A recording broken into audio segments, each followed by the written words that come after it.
Ba, ulitin natin yung start niya hanggang 44 seconds. O, tinan mo. po yung umikot kayo ng Sikihor, sumakay kayo ng MRT, alam nyo, punta pa kayo ng palengke, yung huli kong napanood din, ay, alam nyo, aware kayo, kita nyo yung haba ng pila sa mga government hospitals, yung mga outpatient natin, and kumbaga kita nyo yung realidad na pinagdadaan ng ating mga kababayan.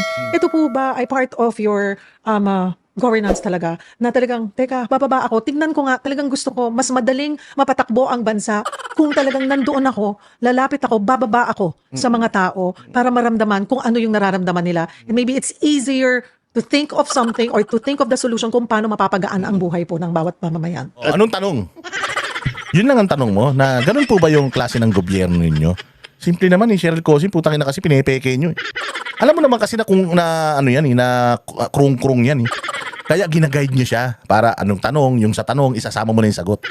Para alam niya na kung ano yung isasagot niya, hindi ba?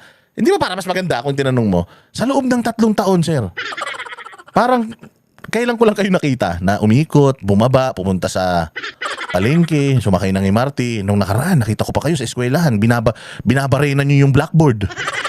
Tanginan yan, ba't mo binabarena yung blackboard? Tinutornilyo. Okay. Sige, hindi naman kailangan ng tornilyo ng blackboard. Tinutornilyo mo, blackboard pa yun 1 taon. So, tapos, ano pa yung nakita mong ginagawa mo? Kanina naman, nagtuturo na. Naging teacher naman siya kanina. Na hindi mo naman ginagawa nung huling 3 taon. Bakit biglang ginawa mo na ngayon? Hindi ba? Yun yung tanong na tama.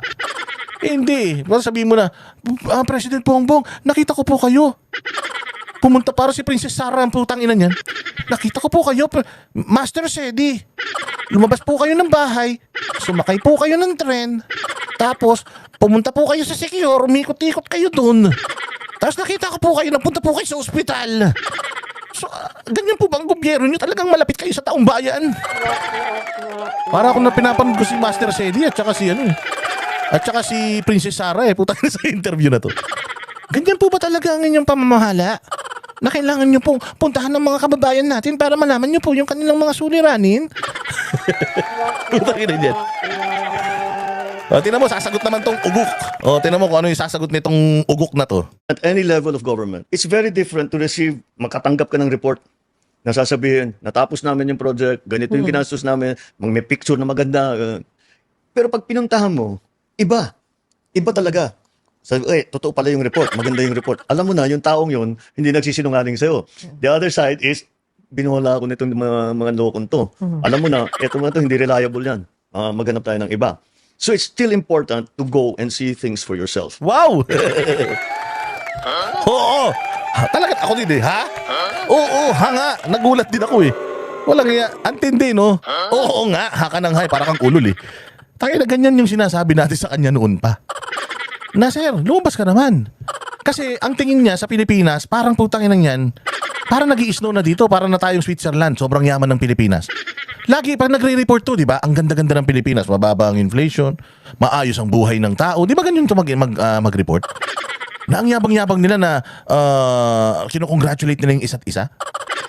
Madalas siyang ganun, di ba? O katulad dyan, yung nangyari sa KOJC.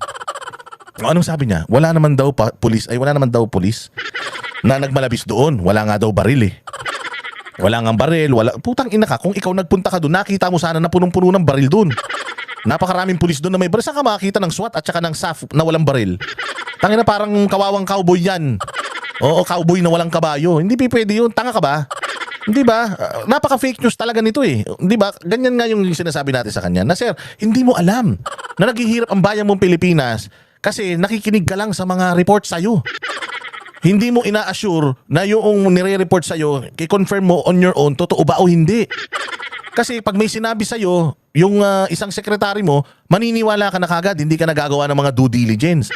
Sobrang tamad mo nga So ngayon, sinasabi mo sa amin na simula't simula, ganun ka na, ulul. Oo. Ha talaga.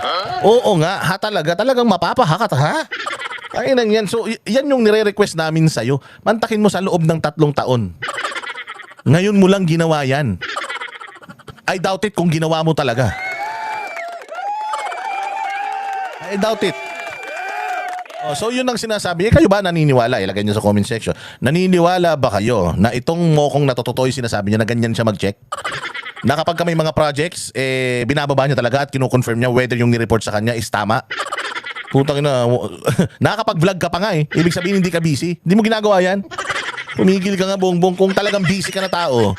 Putang ina, wala ka ng panahon mag-vlog-vlog pa na ganyan. Putang ina, si Pangulong Duterte walang ganyan. Diyos mio. Because it's, of course, you read all the reports, no? But You read all the reports? Walang hiya ka, yung GAA nga, yung General Appropriations, di ba? Yung GAA, yung BICAM report, pinirmahan mo nga eh. Sabi nyo, binasa nyo, dinilay nyo, binasa nyo, yung pala, hindi. Malaman-laman natin, anak ng tinapay, nagagalit na si Remulla sa'yo, yung DILG, kasi may pinangako ka sa kanya na tinanguan mo na proyekto niya na hindi na budgetan. Pero pinirmahan mo yung GAA. Nung chinek niya, teka, ba't hindi kasama yung pinag-usapan natin? O anong sabi mo? Ay hindi, sige, ibabalik na lang natin. Ibig sabihin, hindi ka nag-aaral. Hindi ka talaga nagbabasa. Putang sa katamaran mo na yan. Oo, walang yan. Hindi mo na kami maloloko na sipag-sipagan ka. Puntang ina, may time ka pa nga mag-karaoke, kumanta sa stage. Puntsa, kung talagang busy ka, talagang ginagawa mo yan, wala ka nang ganyan. Alam mo, sabi ni Pangulong Duterte sa amin noon, ang corny maging presidente. Bakit? Kung ikaw, corrupt ka na tao, masarap maging presidente. Bakit? Putang ina, libre lahat. May bodyguard ka. Boss ka, lahat ng sabihin mo, susundin nila. O, ganun kasarap maging presidente kung tratado ka, katulad nito. Pero sabi ni Pangulong Duterte, if you are a president that you really want to do your job, ang corny maging presidente. Why? Gigising ako, sabi niya, ang papel, ang taas-taas daw nung papel, that he had to read, he had to sign, at kailangan niya pang tanggalin, ipakorek kung kailangang mai-correct. So sabi niya, pag nagising ako, gagawin ko na agad yun. Habang nag-aalmusal ako, may matitira, ganito na lang. Sabi niya, ganito na lang. Tanghalian na. Kakain lang ko ng tanghalian. Pagbalik ko, pagtapos ko kumain ng tanghalian, ang taas na naman nung papel na aaralin ko, pipirmahan ko. Kaya nga sabi niya, kung ikaw ay presidente, ito harap-harapan sinabi niya sa amin to sa isang dinner namin na exclusive sa Banatero. Sabi niya, kung ikaw ay presidente na talagang gusto mong magtrabaho para sa bayan Pilipinas, kaya nga sabi niya, corny maging presidente, it's a thankless job. Na kahit anong gawin mo, it's not enough. Hindi natatapos ang trabaho. Yung 6 years, kala nyo sarap-sarap. Sabi 6 years na yun, kung ikaw itapat ka sa tungkulin mo, puta, impyerno yung 6 na taon na yan. Mantakin mo, pinapatay mo yung sarili mo para mapaganda mo Pilipinas, tas ang dami pa rin galit sa'yo. O kung ikaw corrupt ka na politiko, putya yan, galit din naman kayo sa akin, may gawin ako o wala, hindi na lang ako magtatrabaho. Tatamasain ko na lang lahat ng biyaya nakaakibat ng pagiging presidente ko. Papabayaan ko na lang mga sekretary ko magtrabaho para sa akin. O magpa-party na lang kami ng pamilya ko, attend kaming concert, nood kaming karera, punta kami ibang bansa. Di ba? O weekend kami with family. O ganun ang gagawin mo. Yung sinasabi ni PRD, kaya nga sabi niya, ayaw ko maging presidente yung anak ko si Inday. Ayaw ko talaga eh. Kasi ang hirap kasi nga kahit anong gawin mo, kahit na malinis naman ang puso mo, putya sisirain ka ng mga kalaban mo. Katulad ng nangyari ngayon. So ang dami daw babasahin, ang daming pipirmahan. Tinanong nga namin siya Mr. President, PRD, sa tingin mo, ginagawa ni BBM yun? Alam mo sabi niya? Kung mahilig siyang magbasa, kung masipag siya, posibleng gawin niya. Pero mukhang hindi naman siya masipag. Mukhang hindi naman niya alam kung ano nangyayari sa paligid niya. Sabi ko nga sa iyo, binagyo yung Bicol, hindi niya alam kung paano niya susolusyonan yung problema ng mga taga Bicol.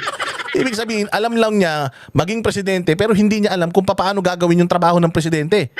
And kung sasabihin mo sa kanya na gawin mo to, considering na sinasabi din mismo ni Amy na sobrang tamad ng taon na to.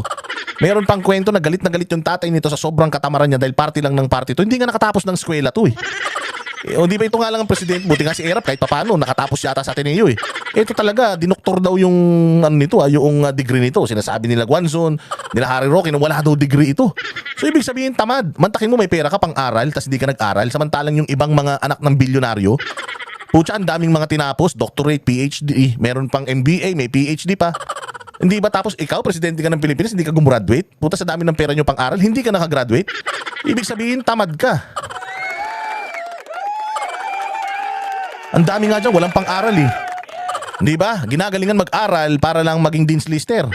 Para maging scholar. Anak ng tinapay, ikaw napakarami yung pera sa ibang bansa ka pa nag-aaral, hindi ka nakatapos sa eskwela? Anong klase yan? Ibig sabihin, tamad ka. Sabihin, wala kang pag-asa sa buhay, wala kang pangarap sa buhay. O, ngayon papaniwalain mo kami na ganyan ka magtrabaho. Na pag may nag-report sa'yo, dino-double check mo? Panginoon, hindi ako naniniwala.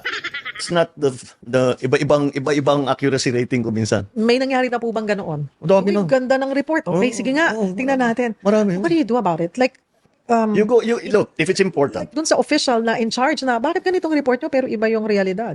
kapupuntahan mo nga. Uh-huh. Sabi ko, hindi ka nakakasiguro. Halimbawa, Kaya panay ang punta, tinan mo nung nakaraan panay ang punta niya doon sa mga tulay. Tangina, hindi naman siya engineer. Pupunta siya sa tulay, tapos ikot-ikot siya doon. Puta, tingin-tingin siya sa mapa. Oh, nagtrabaho na siya noon. Oh, tinan mo, sinimulan na yung rehabilitation ng San Juanico Bridge. Talaga na pupunta-punta siya doon sa San Juanico Bridge. Anak ng tinapay yan. Nire-request pala ng mga taga dyan sa may San Juanico Bridge, mga congressman dyan, mayor dyan. Nire-request pala nila i-rehabilitate yan for the past every year daw. Merong ano yan, merong request para dyan. Pero hindi binabudgetan ng Kongreso. Pirma naman ng pirma tong ulul na to sa ano, sa budget natin taon-taon, di ba? O so chinecheck mo o hindi? O ngayon nagpunta siya sa San Juanico, mukha siyang engot doon. Nagpunta rin siya doon sa isang nag-collapse na tulay, mukha rin siyang engot doon. Nagpunta na naman siya noong nakaraan diyan sa sa NAIA. Sinabi niya pinakamaganda raw yung estado ng NAIA ngayon.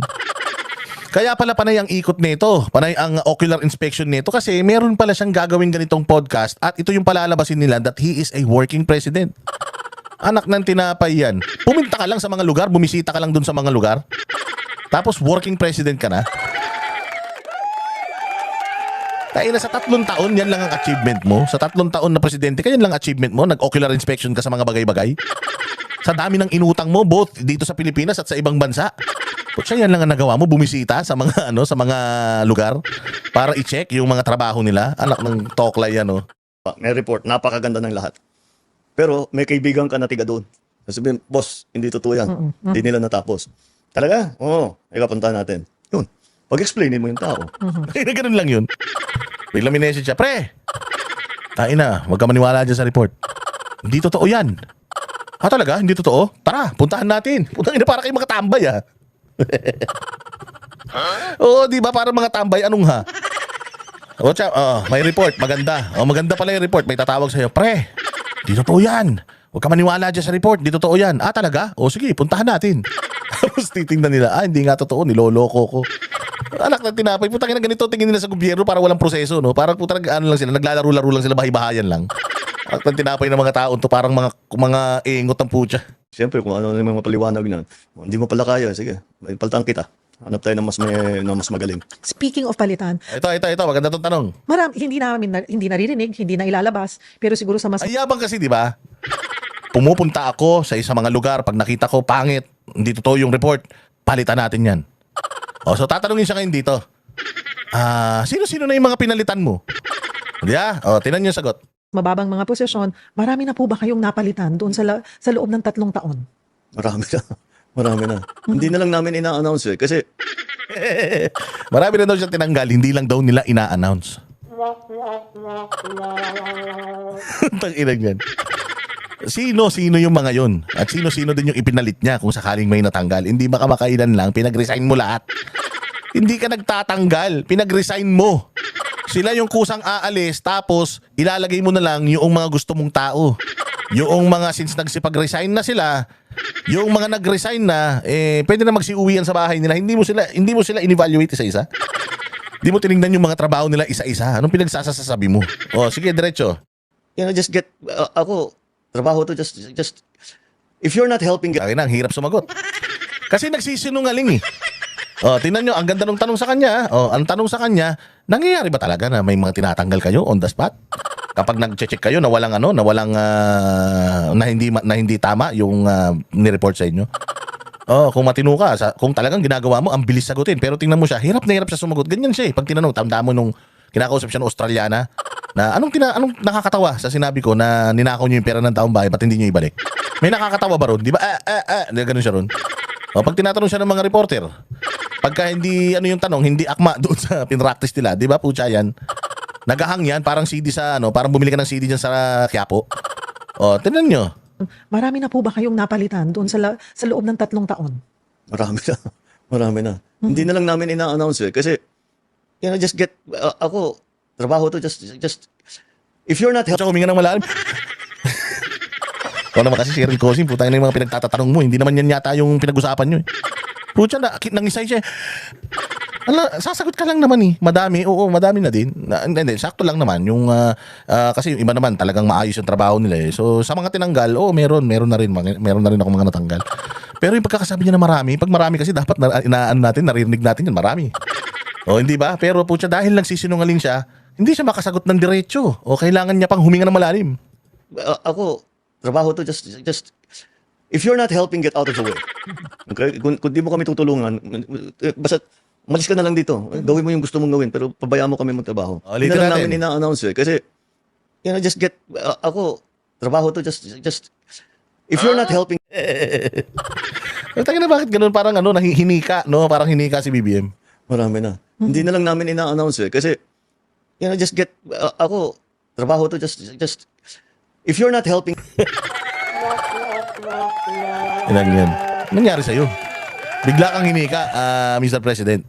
Ang hirap, no, pag nagsisinungaling ka. Pag nagsisinungaling ka, mahuhuli ka talaga.